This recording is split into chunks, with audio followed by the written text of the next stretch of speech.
On today's episode of the Bolt Crew podcast, we aren't done talking about Sunday's loss to the Colts. Are the Chargers a playoff team? And we tell you what the Chargers need to fix moving forward. It all starts now on the Bolt Crew podcast. And I'm like, dude, I don't want to touch your pen. Hey, yeah, hey, it's the Bolt Crew, and we always winning. Hey, go against us, I don't recommend it. Hey, it's the Bolt Crew, best up in the business. It's the Bolt Crew, repping for the city. Macking on and off the field like Khalil. They hate on us cause we keep it too real. I'm talking smack like Phil Rivers in the field. Oh, you mad again cause we kept it real? Why you mad? Hey, I'm talking smack, I feel like Uncle Dave. Hey, I bring the pain, I feel like Derwin James. I could run and gun, I feel like Herbo down the lane. I feel like LT the way I'm stiff arming these lanes. We just wanna win, we just wanna win, yeah. Ay, we just wanna win, we just wanna win, ay. Putting on for the city, putting on for the city. We just wanna win, we just wanna win, yeah. Hey, everyone. Welcome to Tuesday's edition of the Bolt Crew podcast. Dave Pele, Josh Pele, and Mario Herron talking Charger football with you. Appreciate everyone that's joining us already in the chat. If you have something to say, please go ahead and put it in there. We do catch everything. We ask you to like and subscribe to the show. And, of course, if you aren't catching the show live, you can catch it on YouTube. As many of you know, you leave comments. Josh and I will get to those as well. Guys, here it is. It's Tuesday. Week 7 of the NFL season is over after 2 Monday Night Football games. But be honest with you, it's tough to even watch those 2 games after your team loses on a Sunday like our team did. 38-24, Chargers lose to the Colts. One of those where it's extremely frustrating, and it's one of those rare situations for me where I'm like, I hate this game. Like, I hate the game of football. I hate the NFL. And unless your team is moving in the right direction, it becomes extremely frustrating to say, man, the NFL is the most important thing in the world to me. There's nothing better than when your team is thriving and going, I got to see how this ends because I think we're going to be there at the end. I feel kind of up in the air on this one. I don't know what this team really is. I don't know, as Josh said in year 1 of this show, I don't know what our identity is. Yeah, and right now we really don't know what our identity is. We're a team that has potential is what the Chargers are on offense. I believe this is still a good team. Offensive line struggles, but we still have playmakers. One of the better receiving cores in the NFL, honestly, and now you're adding Gadsden, who's one of the better pass-catching tight ends in the NFL. I really like what we do through the pass game.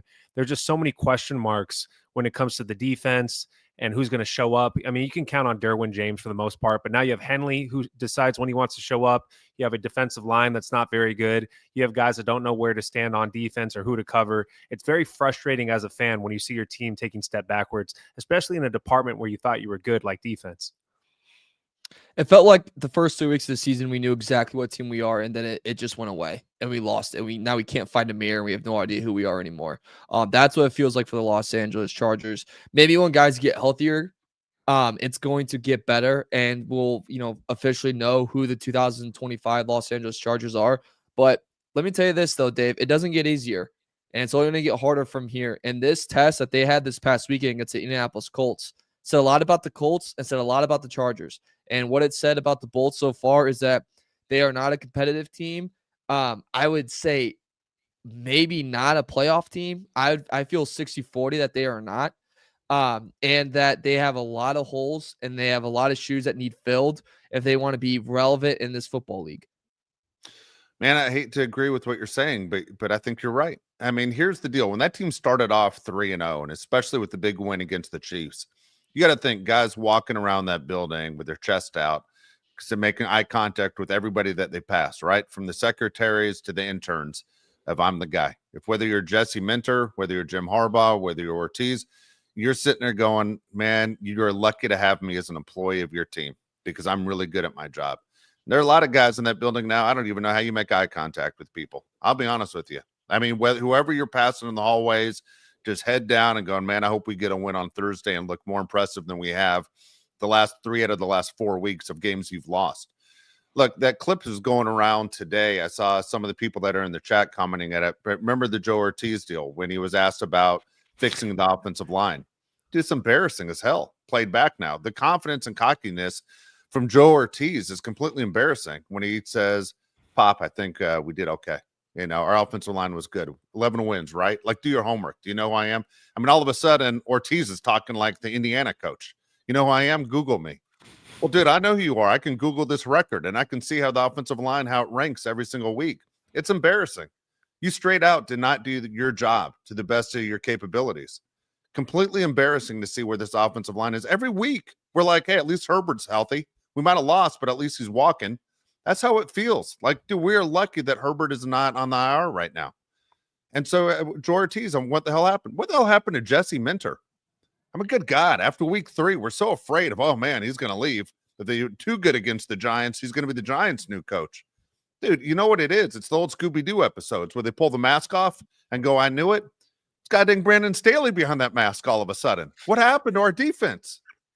We were so happy with so many of the guys. Now we aren't happy with any of the guys. I don't know what the hell happened to this team. And all of a sudden, the reality check is ridiculous. I don't know what happened to Jim Harbaugh. The one thing that makes me say, Mario, this is a playoff team is because Jim Harbaugh's resume says we are a playoff team. But Jim Harbaugh doesn't even like Jim Harbaugh anymore. You know, I made the joke about the low T, but what the hell happened to Jim Harbaugh? He needs a new mattress or something. But the fire in Jim Harbaugh doesn't even seem like it's there anymore.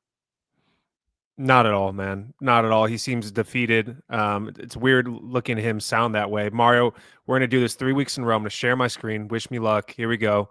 These are the Chargers' moves this offseason. So how many of these moves on the screen here, and there's a bunch of them. We're not going to go through every single one of them. How many of these were actual good moves by Joe Ortiz this offseason? I like Troy Dye. I would say Troy Dye was a good signing. We like him. Tony Jefferson, very good signing, but they decided to cut him right before the season. I have no idea why, but they brought him back. We'll give them credit. Elijah Molden is a guy that helps this team.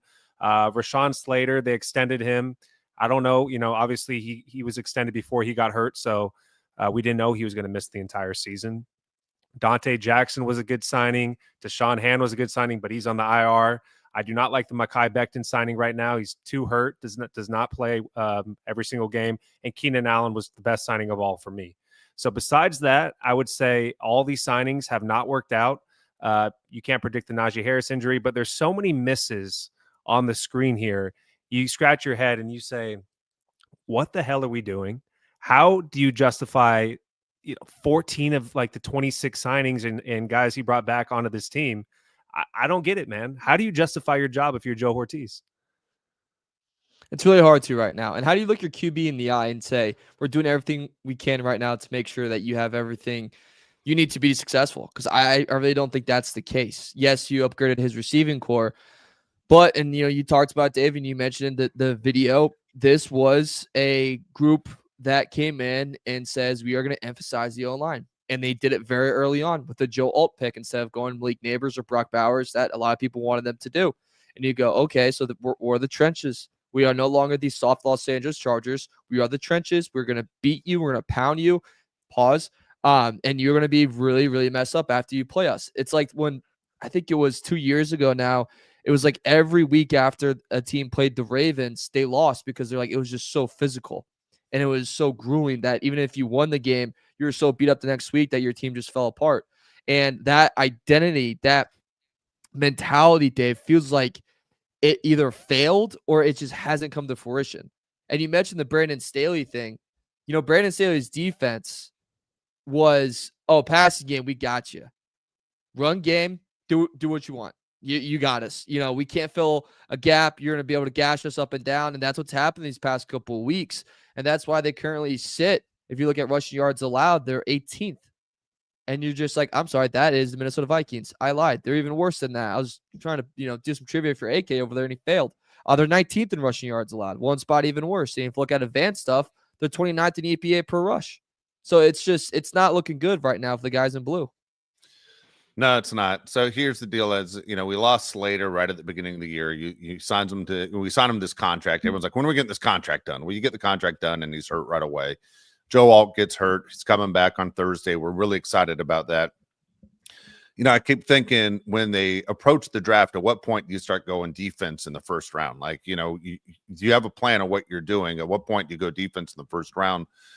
Man, I almost think you got to go offensive line again in the first round next year. I mean, here we are in October. I'm talking about the draft, but the holes are, we go for taking care of our tackles. We're so proud of our tackles before the injuries, right? We got Alt on one side, we got Slater on the other side. Everything in between those two is garbage and has been garbage for a long time.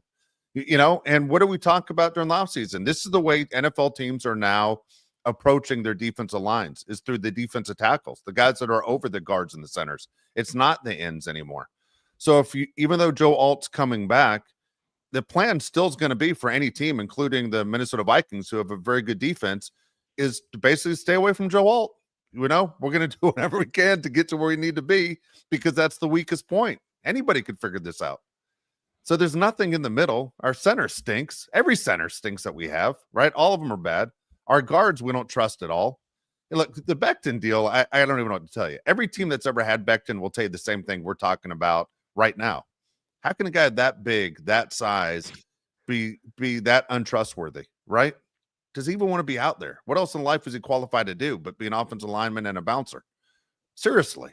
I mean, god dang, we signed the guy because of his size, but we kind of knew what we were getting. Becton's exactly what we thought he was going to be. This is what he's always been. So our offensive line stinks. And that clip of Ortiz going around today really upset me, because I'm like, dude, your offensive line's practicing against your defensive line. So it doesn't mean anything, because like 2 third graders fighting. But guess what? On Sunday, you got to fight a 12th grader. Just because they look good during the week against your crappy competition doesn't mean they're going to be good against solid competition. And that's what we've seen. It's exactly what we've seen. And Mario, sorry, I keep doing this. I'm in love with screen sharing. It's my new thing. I just can't stop.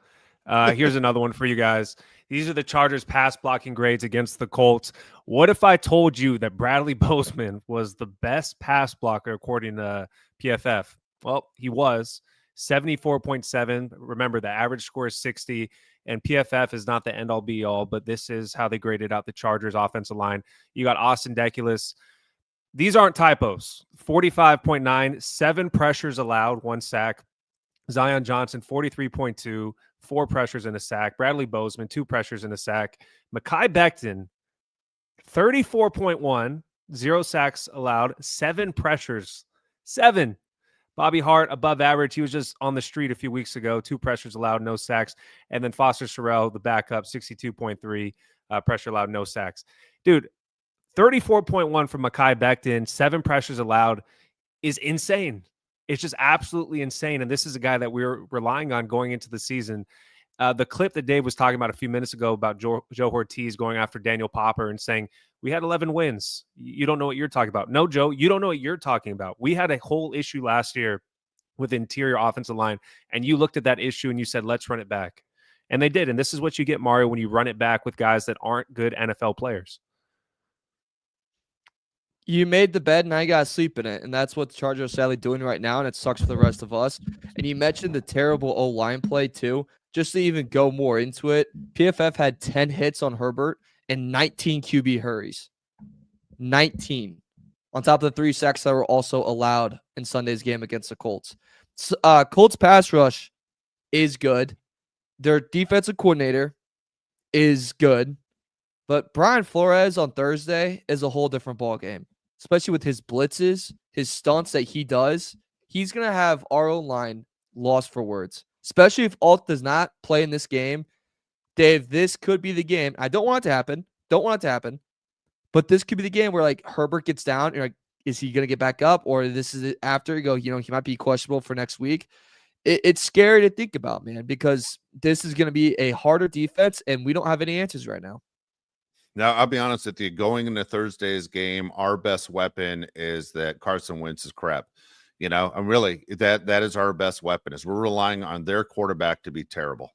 I hate to say it. It is. I mean, we want to keep, obviously, Justin Herbert healthy. I have faith in our short passing game, the whole deal that they can do. They should win this game. Chargers are favored to win this game, actually. Okay. Here's the deal. The Vikings defense is pretty damn good, as Mario just told you, and they're going to throw looks at you that you aren't going to normally see because they have a fantastic defensive coordinator. But Carson Wentz is so goddamn bad that's what we're really relying on, right? I don't know. Carson Wentz has one of the most interesting careers. When you talk about, they used to do a Football Life on NFL Network. They used to run them on Fridays. Carson Wentz. Those are great, by the way. They were great. Those are fantastic, yeah. My DVR is still waiting to record another one if they ever do one again, but it's been sitting there for 6 years, and I've been waiting. So here's the deal. Carson Wentz, if you recall, going back in the day when he was with the Philadelphia Eagles and he got injured at the LA Coliseum against the Rams, he was on pace to win an MVP of the league that year. He was having such a good year. And everyone's like, man, I cannot believe the Rams drafted Jared Goff. Carson Wentz is the guy. And he was outstanding. Then he suffers that knee injury, and his career has never been the same. Nowhere close to the same. And he's a terrible quarterback. And if you sit there and you look at some of the clips, Josh has sent Mario and I a bunch of clips from the last game he played this past weekend, and you realize he's arguably bottom 3 quarterbacks in the entire league. I'd rather face Carson Wentz than Cam Ward or anyone else that's new. But, man, Carson Wentz is terrible, and I'm hoping he makes horrible mistakes on Thursday to help us out and give us good field position to win this game. Yeah, I mean, the Vikings are a team that is beatable. Every team in the NFL is beatable. And with Carson Wentz at quarterback, I do believe the Vikings are very beatable. I would have preferred J.J. McCarthy if I had to choose out of the two. Carson Wentz isn't very good, but he is a guy that's played in a lot more games than J.J. McCarthy. It's not like the Chargers don't have a chance. I don't think Joe Alt's going to play this game. That's one guy that we really need to come back and play for the team. But without Joe Alt, this team can still score points. I know the Vikings have a good defense. I do feel pretty good about the Chargers offense, the playmakers especially. We really need the defense to show up, because if you don't show up, even with Carson Wentz at quarterback, they're going to have Justin Jefferson, Jordan Addison run all over you. They need to show up, and also do whatever you can to just take Justin Jefferson out of this game or just slow him down, because if Carson Wentz does not have him, he has nothing. He panics. He doesn't know what to do. They get Aaron Jones is expected to return off IR. I don't know if he'll play in this game. That seems like a pretty quick return. If he does, that's a kind of a tougher blow too for the Chargers, because he could really carve us up on the ground. And that's another worry for this matchup against Minnesota.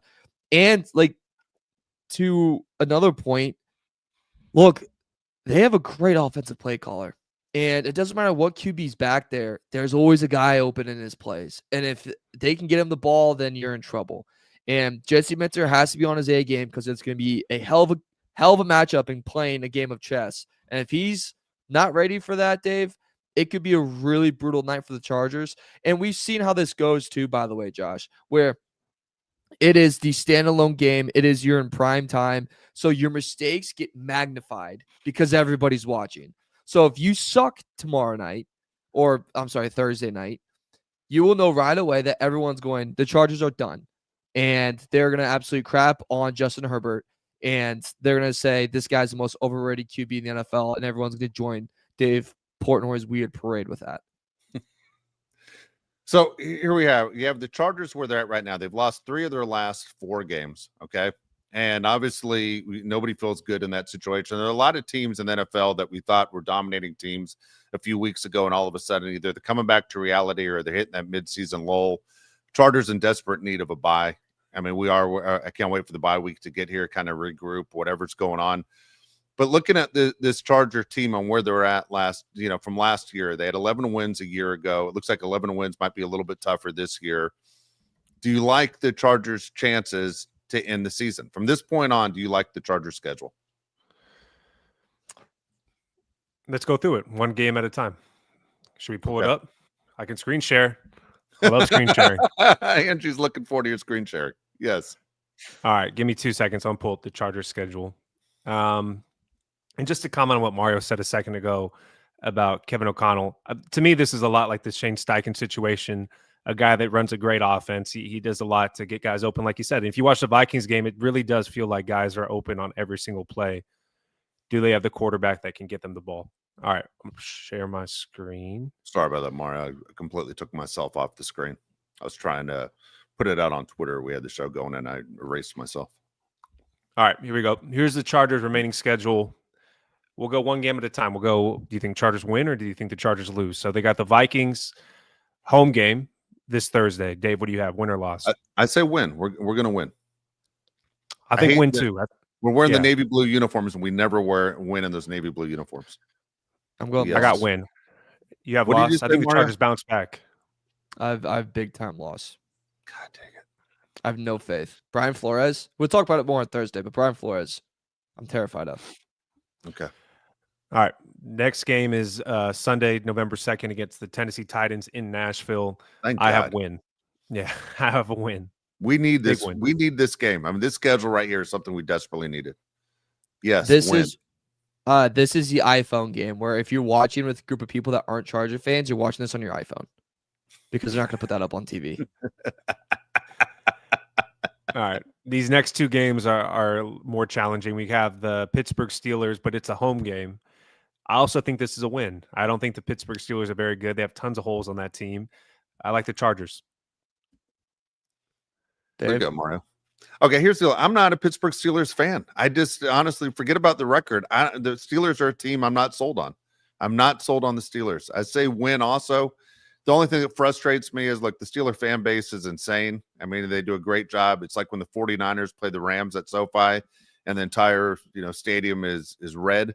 This thing will be 100%, I'll say 99.9% Steeler fans. It's going to be a home game for the Steelers at SoFi. But yeah, I'm not a Steelers fan, and I'm going to go win, Josh. Okay, so the Steelers, also their remaining schedule, if we think ours is hard, the Steelers will say, try again, brother. They have, leading up to this game, Green Bay, good luck. The Colts, who are a wagon, and then they go to Los Angeles to face us. Now, those Packers is home and Colts are home, but that is a brutal schedule. Their defense is very, very bad. We could get Hampton back by then, and maybe we're a little healthier. So I'm going to go win because we're entering the part of the year where Pittsburgh starts to show some weakness. I agree. And I think them playing tougher teams before the Chargers works to our advantage. The game after that is Jacksonville Jaguars. I have this as a loss, but easily I think could be a Chargers win as well. This team's not bad, especially when they're in Jacksonville. I'm not sure about Jacksonville. I would have said when the season started, I go, dude, we're going to win that game. That's a gimme game. And then Jacksonville has been a different Jacksonville team. I'm not sure what the Jags are. I think we're going to find out in the next 2 weeks before we face the Jags what the Jags really are. I'm so confused on this Jaguars team. Me too. So lost. I'm probably going to say win because Jacksonville doesn't have like a big home field advantage. Yeah, I'll go win, but I'm not confident on it. The game's going to be hammered. Next game is Raiders at home. To me, this is the easiest remaining game on the schedule, even easier than the Titans. Talk about a team that's completely just given up. Thank God, man. I mean, the Raiders can't get here fast enough. Yes, that's a win. I'm so with you. Can we play them next week? We should be able to trade games. Like, we'll send a second-round pick to move Raiders up between Vikings and Titans. Yes. Oh my gosh. Next game is going to be Philadelphia Eagles at home. That's a Monday Night Football game. I would have that as a loss. That's tough. It's going to be a home game that's going to feel like a road game crowd-wise. People in Pennsylvania can't wait to support their teams in Southern California. That's a tough one. I think everyone's saying the Eagles will be favored in that game. I'm actually going to go this as a win. Woo. Okay. Because I think Philly could be flirting with a spiral. I think Philadelphia kind of addressed all their issues in the 2 weeks ago. I think you can see a different Eagles team the rest of the way. I think. Not sure. I still would trade AJ Brown. Yes. They might be better if they trade AJ Brown. Less distractions. Yeah. Who knows? Yeah, true. Devontae Smith, to me, it could be a wide receiver 1 for that team. He's very good. Kansas City, in Kansas City. To me, this is the hardest remaining game on the schedule. If the Chargers win that would just be massive. Yeah, I don't see the Chiefs losing a game the rest of the way. Remember, I told you before the season started, the Chiefs lose 2 games the whole year, and the Chiefs have already struggled. Dude, I just think, man, the NFL has gone to basically. Don't ever say that the league is fixed. I think it sounds ridiculous, but man, nothing ever seems more fixed than watching Kansas City Chiefs football. It's just crazy to me, crazy. So I honestly, I think the Chiefs will win this game. I think Chiefs get big time revenge on us in this game. Next game is a game that's much harder than what I thought it was going to be going into the season. It's in Dallas against the Cowboys. That defense is not good, but that offense is very good. We'll see if Jesse Minter can get his act together before December 21st. I have that as a Chargers win. I do think the Chargers beat the Cowboys. I really want to beat the Cowboys.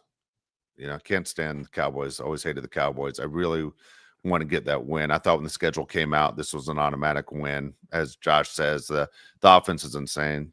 Dak's playing fantastic as far as the quarterback and his accuracy. He looks as good as I've ever seen him. He looks so good. I'm so nervous about this game because of how great Dak has been playing. Like, he could single-handedly win them football games. Schottenheimer's not that bad of a football coach. I will say they have the dumbest defensive coordinator in football in Matt Eberflus, so that could really help the Bolts in this one. And if he's not fired by then like, praise be. Like, God save him. I'm gonna go win, but let's mark this for over game. Okay. All right. Next game is a revenge game. Dave and I will be there.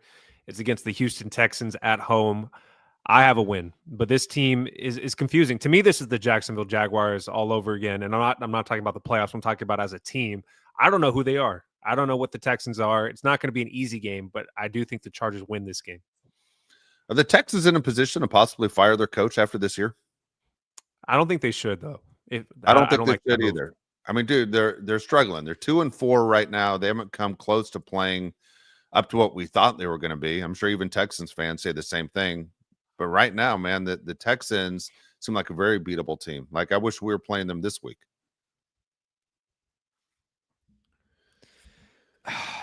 Yeah, I mean, I saw a tweet today of this insider for the Texans saying that the O-line is not as banged up as the Chargers O-line, and yet they're somehow playing worse.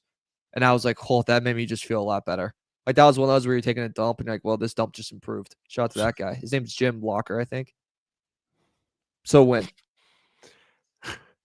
Last game of the season is in Denver. This could be the game if you get into the playoffs or not. Very hard to win in Denver. I like the Chargers. I like the way the Chargers match up against the Broncos. If we're going to score points, I don't like their offense. I know they scored 33 points against the Giants. They were shut out for the first 3 quarters. I just don't think the Broncos offense is that great. I'll say this. I'll go real quick, Mario. Is that we do match up well against the Broncos. I out of the entire weekend, I'll be honest with you, as frustrated as I was by the Chargers' performance against the Colts, I was more frustrated by the Giants' performance against the Broncos. I just couldn't believe what I saw. I still can't believe it, that you give up 33 points in the fourth quarter after not giving up 1 point. I mean, that takes a lot of talent to sit there and do that. It absolutely incredible that the Chargers were actually hurt by this, to see the Broncos pull out a win against a Giants team we just lost to. And 33 points is insane. I don't care what level of football it is. You can't excuse that. This is terrible. Like, it's a fireable offense. Okay, also, I think Broncos, and might get me just absolutely torn up on here. I think they beat the crap out of us in that game. Why do you say that? Defensively, I just think if the luck that the Bolts have right now continues on, I think they could really rock us. They have a lot that we'll be playing for in that last week. We've also beat them last 3 games. And at some point, Sean Payton's going to get his revenge. At some point, Sean Payton's going to finally beat Harbaugh. It's got to happen. And it wouldn't surprise me if it's last week of the season, and that's when they kind of really put the nail in the coffin. Because in every single of these games, guys, like, there is a point where Chargers dominate, but then there is a comeback. At one point, that comeback's going to land. And who's to say that's not in week 18? I really hope you're wrong. I really hope too. you're wrong. Should we go to the comments? Yes. All right, let's hit it. First one comes from an angry AK 199. Says Ortiz needs to be blamed for this mess 100%. Do you believe Ortiz is to blame 100% for what's gone on lately? Go ahead, Mario. Look, I think yes, he should be blamed for keeping guys around that shouldn't be around from last year, right? You kept around Bradley. Why? That doesn't make sense. You kept around Pipkins. Why? That doesn't make a lot of sense. You brought in Becton knowing that he has a really bad injury history and that he looked good with the Eagles, but then again, that Eagles O-line was very good and had great guys around him. So, like, did that really make sense? That's a part that's hard, very hard to try to understand. There's guys that walked in free agency on the defensive line that you're like, wait, why did this guy just walk away? We didn't offer him anything. That's also very questionable. You did upgrade the running back room, which I'll give him credit for. It just so happens we have bad luck with it right now. You also obviously upgraded the receiver room. So there's things that Joe did do well, Dave, that I want to give him credit for. But the handling of the offensive line and keeping guys that shouldn't be kept is obviously the part that he does deserve 100% blame for. Yeah, I mean, here's the deal. I mean, what was the whole plan of attack with this offense and everything else? As far as number one, you're keeping Justin Herbert healthy. Two is you want to establish the run. You have an offensive coordinator that has always been a run first OC. And even though this year they came out passing the ball more than running, that's fine. But the whole idea is you still have to keep your quarterback healthy. So if the foundation of this team is what we're going to do on the line and we're going to go tough and what Jim Harbaugh preached, they didn't follow the rules basically that they put out. So when I look at Ortiz and saying you had so much money to spend, I mean, no team, this was like a huge Christmas for the Chargers. It's so many teams should have been jealous of the money that the Chargers had to spend. What do we say? It was only 3 teams that were in that situation this year. It was the Patriots, the Raiders, and the Chargers that had all that money to spend. And yet when Christmas Day came, they overslept. They didn't go out and take care of business. And I'm a big believer that when you have money to spend in the NFL, you spend it. You leave a little bit on the side in case there's a major injury. You have to go pay somebody to bring them in. But otherwise, man, you empty it out. And I don't understand why they didn't. It's not like, Justin Herbert's in his second year as a quarterback. He's a veteran in this league. We need to win now. I just didn't understand the moves he made. And I was excited when they got Ortiz because I'm a fan of the way the Baltimore Ravens have run their business. This was ridiculous to me.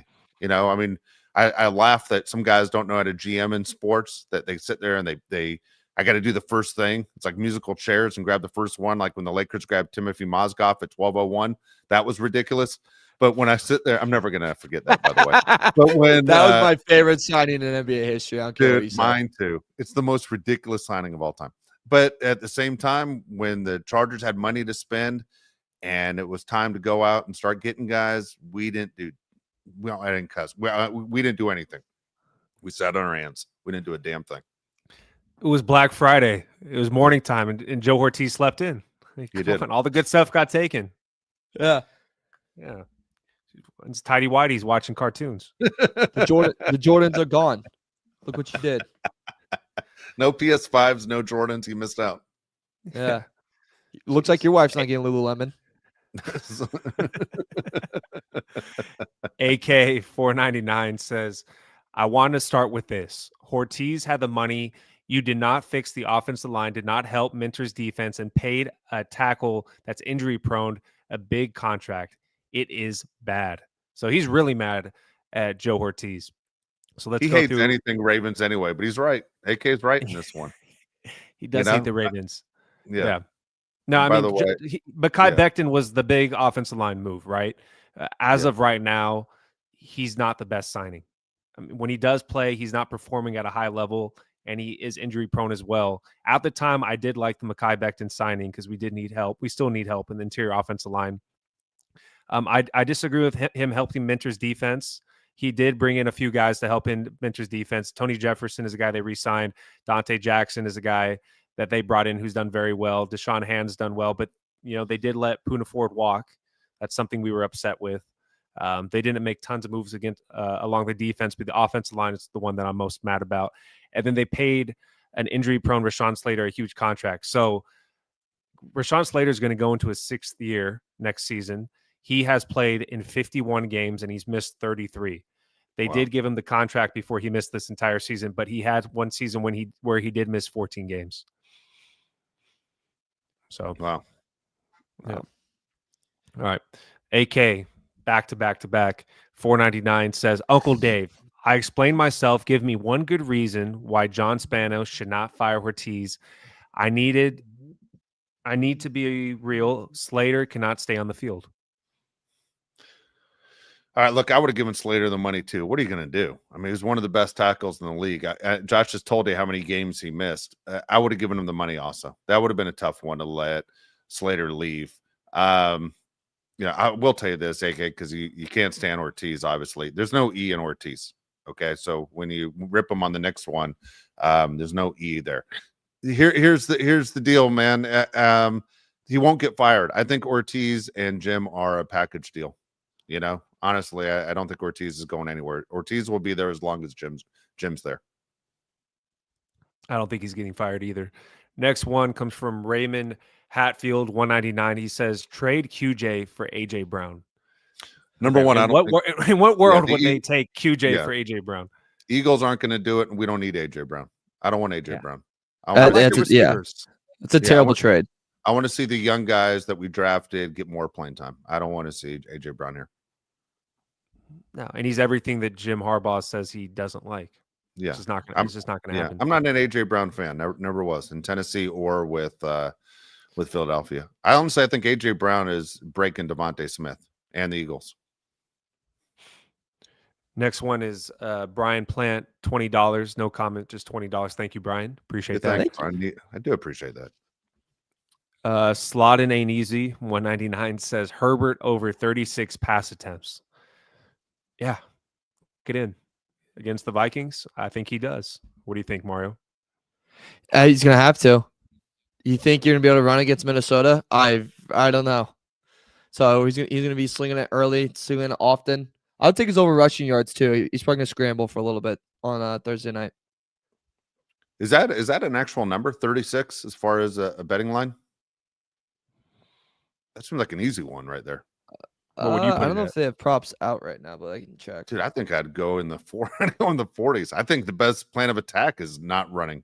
Like literally, I would go less than 10 rushing attempts in this game if I was the Chargers. Greg Roman is quick to give up the run with Vidal. He's not going to stick with it. B. Hannon, $5. This is directed to Dave. He says, Dave, Ohtani in game 4 was that the single best performance in MLB history? Not a Dodgers fan, but I appreciate greatness.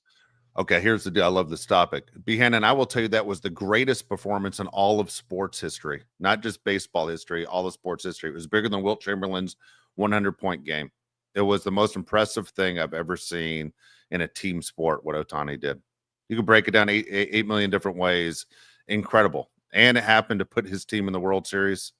It was absolutely amazing. To hit the ball out of Dodger Stadium was insane. But to sit there and pitch those shutout innings, someone said he was Jacob deGrom and Barry Bonds in the same game. He was incredible.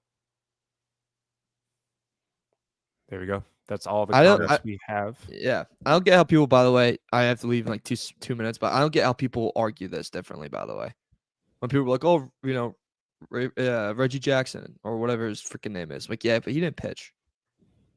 Yeah, it's a sad point. No. All right, Mario has to head out. I guess we're good for today. What me do? Look, I got a 1-minute rant for you, real quick. Go off on your rant. All right, real quick. It's not going to be a long rant. All right, here's the deal. I was in traffic this morning because it doesn't matter. Either way, I was in traffic this morning. I saw traffic, but guess what? I had it on my phone. I had on my phone that where the traffic was going to be. The idea that there's still traffic updates on the radio is ridiculous. It is the biggest waste of time. It's a scam. I can't stand it. And again, I heard it today. I've complained about this in the past. I'm like, what are we doing? We're just selling commercial time. We all know how it works. But the fact that you pay traffic reporters to tell you, hey, watch out on the 5. 101 is going to be busy. Man, you don't want to get on that 405 North. Guess what? My phone told me. It told everybody. Nobody sit there and listen to radio traffic reports. If they tell you you're in traffic on the radio, you already knew you were in traffic. Okay? It's the biggest goddamn waste of time. Enough of the radio traffic reports. Let's get back to the content. Let's have some fun. All right, last comment comes from Mike. He says, I'd hate to see us finish 9-8 and get a late pick. That's the worst thing you could do is miss the playoffs by a game and get a terrible pick. I agree with you, right. Mike. Dave, tell everybody the schedule before we head out for this week. All right, we're back on Thursday, 1 o'clock. Okay, that will be our pregame show, breaking down this Vikings game against the Chargers. We'll be back right after the game on Thursday as well. So you have 2 shows on Thursday. Make sure that you have a chance to participate in both. We'd absolutely love it. Please like and subscribe. Tell your friends about the goddamn show. That'd be even better. All right. We're looking at the subscribers. We want to see this thing go up. Come on. We've been doing this a long time right now. Mario's going to give away a jersey real soon. You want to be part of that, right? Kidding me? And not this poster, but maybe one like it. If you're lucky. All right. So we'll see everybody on Thursday, 1 o'clock Pacific time first, and then after the game, of course, after a big Charger win, as we all cross our fingers. All right. Thanks again to everybody that joined us today. For Mario Heron, Josh Palais, I'm Dave Palais. We'll see you in a couple days. Hey, yeah, hey, it's the boat crew, and we always winning. Hey, go against us, I don't recommend it. Hey, it's the boat crew, best up in the business. It's the boat crew, repping for the city. Macking on and off the field like Khalil. They hate on us cause we keep it too real. I'm talking smack like Phil Rivers in the field. Oh, you mad again cause we kept it real? Why you mad? Hey, I'm talking smack, I feel like Uncle Dave. Hey, I bring the pain, I feel like Derwin James. I could run and gun, I feel like Herbo down the lane. I feel like LT the way I'm stiff arming these lanes. We just wanna win, we just wanna win, yeah. Ay, we just wanna win, we just wanna win, ay. Putting on for the city, putting on for the city. We just wanna win, we just wanna win, yeah.